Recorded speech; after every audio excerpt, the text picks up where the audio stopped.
Посвящена сегодня происходит мероприятие передачи имущества центра сектора. Između ostalog, jedan od današnjih povoda ove konferencije upravo je predaja opreme sektoru za vanredne situacije. И сейчас будет подробно Predstavnici, odnosno rukovodioci centra, prvo će to biti gospodin Bojan Glamočlija. Želim da vas pozdravim sve ispred Srpsko-ruskog humanitarnog centra, da vam se zahvalim što ste danas došli ovde, što ste odvojili vreme da nas posetite, da se predstavim pre svega. Zovem se Bojan Glamočlija, skoro sam novi direktor Srpsko-ruskog humanitarnog centra, dolazim iz sektora za vanredne situacije, gde sam prethodno radio. Radio sam na radnom mestu šef biroa načelnika sektora, tako da, evo, pre neki dan sam ovde u Nišu, u Srpsko-ruskom humanitarnom centru i nastavit ćemo da radimo onako punim kapacitetom kao što smo i do sada radili, tako da želim da predstavim i kodirektora Srpsko-ruskog humanitarnog centra, gospodina Vadim Vadimović Serjogina, koji je takođe pre neki dan došao iz Rusije. On dolazi iz Ministarstva za vanredne situacije Ruske federacije, gde je bio rukovodilac najvišeg nivoa u Ministarstvu za vanredne situacije. Tako da, to je to, gospodine Серьёгин. Добрый день, уважаемые дамы и господа. Я рад приветствовать вас в Российско-Сербском гуманитарном центре. Как сказал господин Гламочлия, я являюсь директором центра с российской стороны. В российской части. Да, прошу прощения. Dobar dan, poštovane dame i gospodo. Velika mi je čast i zadovoljstvo da vas danas pozdravim i da vam se obratim u Srpsko-ruskom humanitarnom centru. Kao što je gospodin Bojan Glamočlija već rekao, gospodin Vadim Vadimović je kodirektor Srpsko-ruskog humanitarnog centra. Uopšte tonski, meni smeta, ne znam da li vama kolega, ovo eho. Isključite mikrofon da gospodin priča. Конечно, конечно. Так нормально? Слышно всем? Vam sada Видно? bolje malo ovako, jeste? Отлично.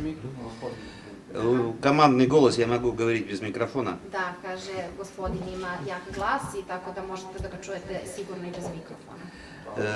Как сказал... То, что включает. Как сказал господин Гламочлия, я раньше занимался мероприятиями по спасению в Министерстве по чрезвычайным ситуациям. Последняя моя должность – начальник управления безопасности на водных объектах. Kao što je rekao gospodin Bojan Glamočlija, gospodin Serjogin se ranije bavio i zanimao aktivnostima koje se tiču spasavanja i oblasti spasavanja u Ministarstvu za vanredne situacije Ruske federacije. Poslednje radno mesto gde je on bio, to je Uprava za bezbednost plovnih vozila pri Ministarstvu za vanredne situacije. До этого я занимал должность начальника отряда «Центроспас». Do tada je on bio načelnik odeljenja u timu Centrospasa. Это то подразделение, которое работает от Российской Федерации на территории всего земного шара. I to je odeljenje Ruske federacije koje bukvalno reaguje u svim mestima na svetu. Но все в жизни меняется, и руководство министерства провело плановую замену руководителей центра, поэтому я оказался здесь. Ali isto tako sve se u životu menja, tako da je i rukovodstvo Ministarstva za vanredne situacije proizvelo zamenu koja je bila planirana i odatle došao i gospodin Serjogin i trenutno radi u centru. Поэтому все наши сотрудники, которые работали ранее в центре, остались на своих местах и продолжают выполнять свои обязанности. Svi zaposleni koji su i ranije radili u Srpsko-ruskom humanitarnom centru, oni nastavljaju svoj rad ovde i ispunjavaju svoje obaveze kao i do sada. Как было уже сказано, нашу сегодняшнюю встречу с господином Гламочлия приурочили к передаче части лагеря для гуманитарной помощи сектору по чрезвычайным ситуациям, и поэтому пригласили вас, готовы ответить на все ваши вопросы. kao što je i gospodin Bojan Glamočlija rekao, ova preskonferencija između ostalog posvećena je i predaji opreme za prihvatni centar, sektoru za vanredne situacije kao humanitarna pomoć, tako da evo i ovom prilikom mi smo spremni da odgovorimo na sva vaša pitanja. Izvolite ako imate pitanja. Ukoliko imate bilo kakvih pitanja, mi ćemo rado odgovoriti na njih. Ja se izvinjavam, u čemu se sastoji pomoć i kolika je vrednost vaše pomoći? В чем состоится ваша помощь сегодня и какая стоимость этого оборудования? Кто будет отвечать? Я готов ответить, если... Да, извольте. Значит, на сегодняшний день, как я уже сказал, мы передаем часть лагеря по запросу сербской стороны. Это несколько палаток для размещения от 30 до 10 человек. Это генераторы. Цену вопроса я, честно говоря, сказать на сегодняшний день затрудняюсь именно этой части лагеря. Но мы считаем, что деньги это как бы второе. Мы выполняем ту задачу, которая поставлена нам руководством Российской Федерации по оказанию гуманитарной помощи. И это всего лишь часть, маленькая часть того лагеря, который у нас на сегодняшний день расположен на складах. И уже, соответственно, сектор по чрезвычайным ситуациям принимает решение по постановке этого лагеря, размещению в том или ином месте. Мы в данном случае выполняем только ту задачу, которая нам поставлена. А если говорить о деньгах, я понял, Татьяна, Aha, da. Ovako, mi danas predajemo deo opreme za prihvatne centre, te kampove za migrante koji se nalaze. Između ostalog, to su šatori u kojima može biti smešteno, znači od 10 do 30 ljudi. Takođe, tu su i agregati. Što se tiče cene, odnosno vrednosti čitave te opreme, u ovom trenutku mi to nismo tako računali, ali ukoliko imamo u vidu neke stvari koje smo radili do sada, mi zapravo izvršavamo zadatke koji su postavljeni od strane našeg ministarstva za Ruske federacije što se tiče pružanja humanitarne pomoći. I to je zapravo ta oprema koja se i danas šalje je zapravo mali deo svega onoga što je do sada dato i onoga što se nalazi u našim magacinima. Ta oprema daje se sektoru za vanredne situacije, a on će ih dalje isporučiti, montirati i na licu mesta postaviti tamo gde treba. Еще раз говорю, если говорить о деньгах, то на сегодняшний день центром для сербской стороны передано оборудование более чем на 15 миллионов долларов. A ako govorimo o opremi koja je predata od strane centra, onda se to radi o vrednosti koja danas iznosi više od 15 miliona dolara. Znači to je do sada. А измерять деньгами ту помощь, которая была оказана при тушении пожаров и при наводнениях, я думаю, это немножко некорректно, это конкретная помощь людям. Все в нашей жизни можно перевести на деньги, но отношения деньгами не оцениваются. Ako se naravno meri i pomoć koja je bila pružena onda kada su zemlju zahvatili i požari i poplave, onda to zaista nije korektno, zato što je pomoć koja je bila je pružana ljudima onda kada je bila najneophodnija, a ona se nije merila nikakvim novcem i nije bila obuhvaćena tim. Samo bih dodao još i ovo. Srpsko-ruski humanitarni centar zajedno sa sektorom za vanredne situacije i Ministarstvom za rad, kao i Komesarijatom za izbeglice, do sada formirali smo 2 predprihvatna centra. Taj jedan prihvatni centar, prvi koji smo formirali, on je u Preševu, drugi je bio u Kanjiži. Tako da ova oprema sada, danas koju predajemo sektoru, ona će biti formirana u Šidu, to jest na samom graničnom prelazu. Takođe ima potrebe za još opreme iz centra koja bi se koristila ne samo za migrante, već i za naše ljude, odnosno naše policajce, naše žandarmeriju, kolege iz Ministarstva za rad i sve ostale koji se bave po pitanju migranata. Znači ta oprema koju budemo i kasnije izdvajali iz centra bit će korišćena za naše ljude, odnosno da bi se oni sad u ovom narednom periodu u ovom hladnom vremenu koje dolazi mogli da sklone i mogli jednostavno bolje i kvalitetnije da obavljaju svoj posao.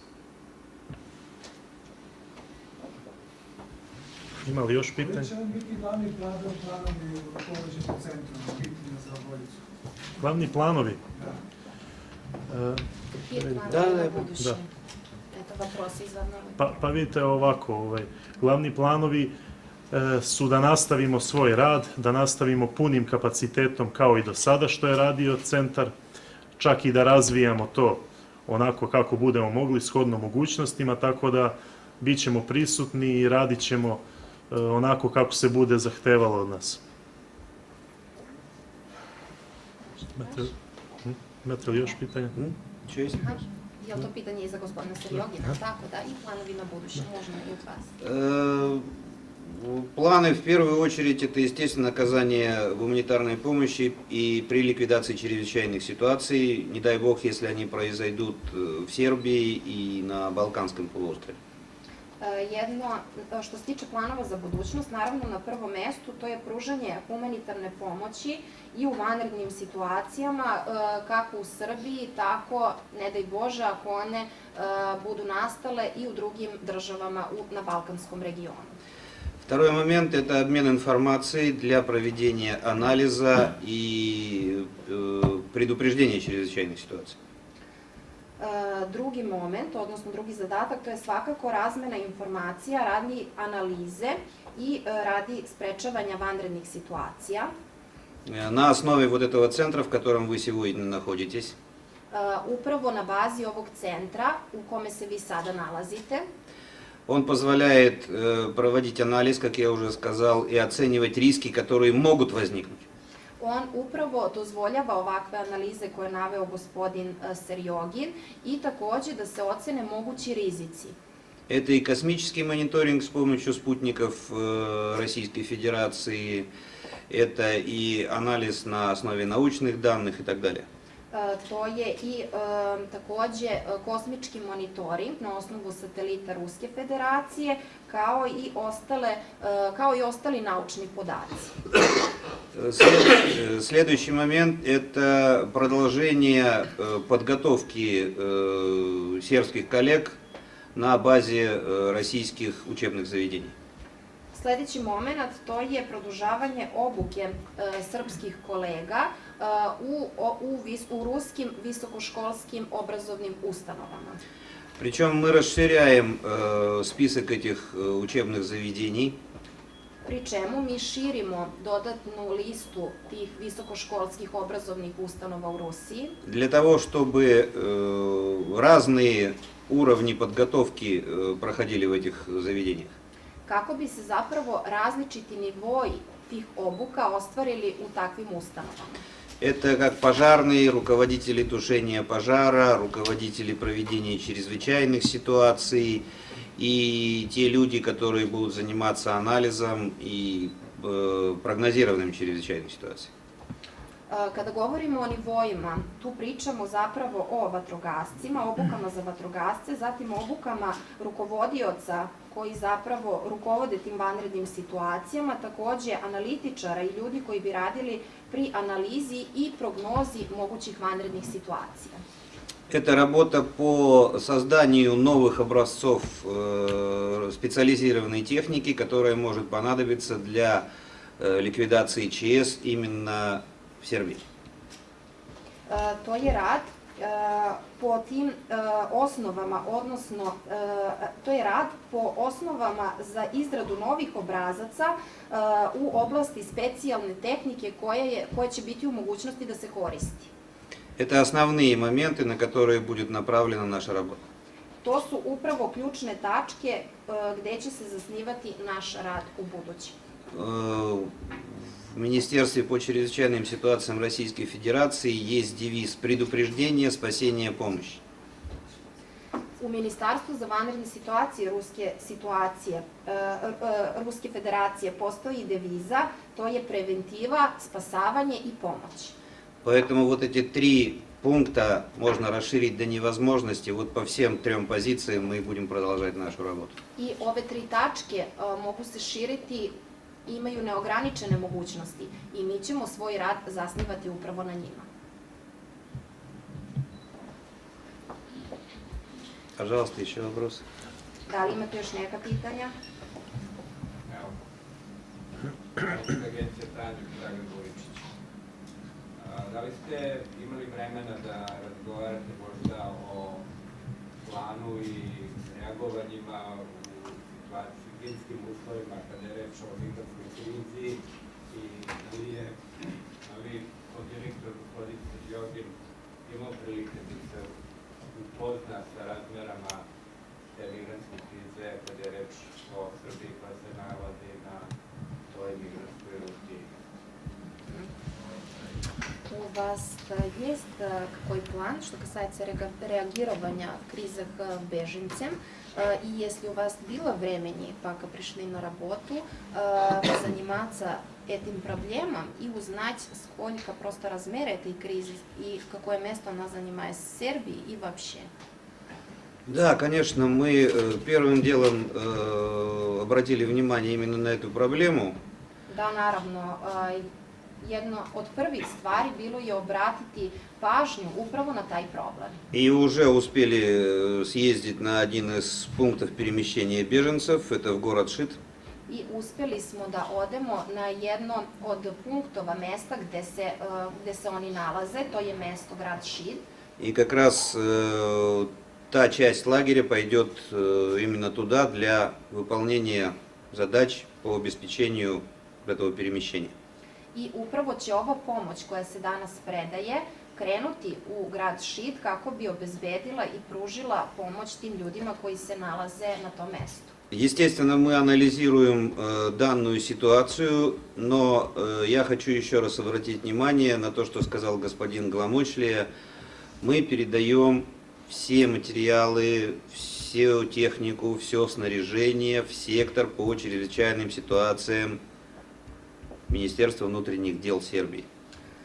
Mi analiziramo tu datu situaciju i sada i sve vreme. Kao što je, želeo bih da obratim pažnju na ono što je rekao gospodin Glamočlija malo pre. Mi predajemo svu ovu opremu, svu tehniku, sve što se tiče rada upravo sektoru za vanredne situacije Ministarstva unutrašnjih poslova Republike Srbije. И, соответственно, наши коллеги принимают решение, куда эту помощь направлять. A onda dalje u vezi sa tim, naše kolege, one donose odluku gde će ta oprema dalje ići i gde će se ona nalaziti. Естественно, вы сказали, что нужно провести анализ. Да, этот анализ мы делаем, как я сказал, мы уже были в Шиде, но в данном случае мы выступаем в качестве консультантов.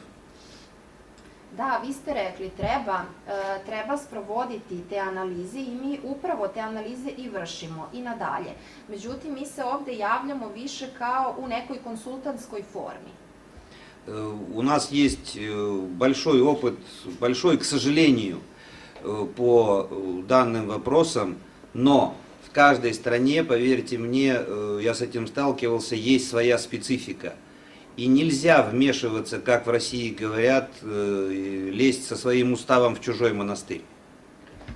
Svaka država, zapravo u Ruskoj federaciji postoji veliko iskustvo, nažalost, što se tiče rešavanja ovakvih pitanja, ali zapravo svaka država, ona ima svoj metod rešavanja i kako se kaže u Ruskoj federaciji, ima takva jedna poslovica, sa svojim statutom ne možete ići u tuđ manastir. Поэтому в данной ситуации мы выполняем ту задачу, которая поставлена постановлением, правлением наших центров. Мы выполняем задачу по оказанию помощи, соответственно, как я уже 3 раза сказал, сектору. Сектор принимает решение, куда эту помощь направить. Mi danas izvršavamo zadatke koji su postavljene od strane Upravnog odbora centra, upravo direkciji centra. Mi pružamo, ponovo će gospodin Serjogin ponoviti to, pružamo humanitarnu pomoć sektoru za vanredne situacije, oprema se daje, a sektor onda odlučuje gde će ta pomoć dalje se upućivati i gde će se ona nalaziti usled svojih potreba.